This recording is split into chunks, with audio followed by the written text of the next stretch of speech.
In this episode, we open up with a quick thanks for the kind thoughts for a new addition to the Bills Mafia.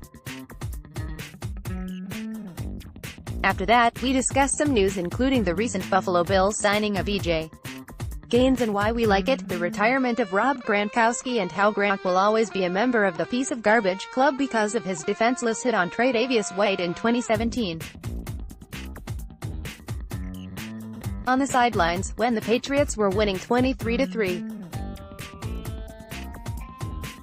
We also discuss the very controversial Twitter poll of the best fan base by the NFL on Fox, with a Tennessee Titans fan buying 20,000 Twitter poll votes for $660 to beat Bills fans in the last minutes, and how idiotic and sad that is.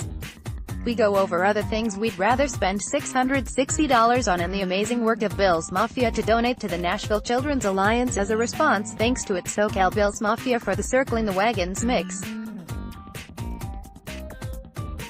We do our This Week in Bills History segment with trivia, and then dive into a bunch of mock drafts, courtesy of Mock Draft Watch 6.0, and discuss which players have been mocked to the Bills and which of those players have had a pre-draft visit scheduled with the team.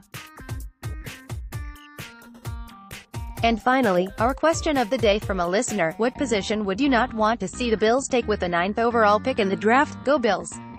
Additional topics include Chinese click farms, trips to the hospital before giving birth, collusion, Donald Trump Twitter articulation, drafting a QB every round of the draft, drafting a QB each year in the draft, and drafting a WR each year in the draft when you have your franchise QB.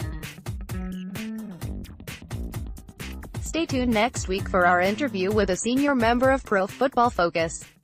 Subscribe to our podcast, Apple Podcasts, Stitcher, Google Play, Spotify, Podbean, iHeartRadio, TuneIn. Email us questions, comments, or Bills stories, ctwpod@gmail.com. Follow us on Twitter, @ctwpod. Like us on Facebook, Circling the Wagons, a Buffalo Bills podcast.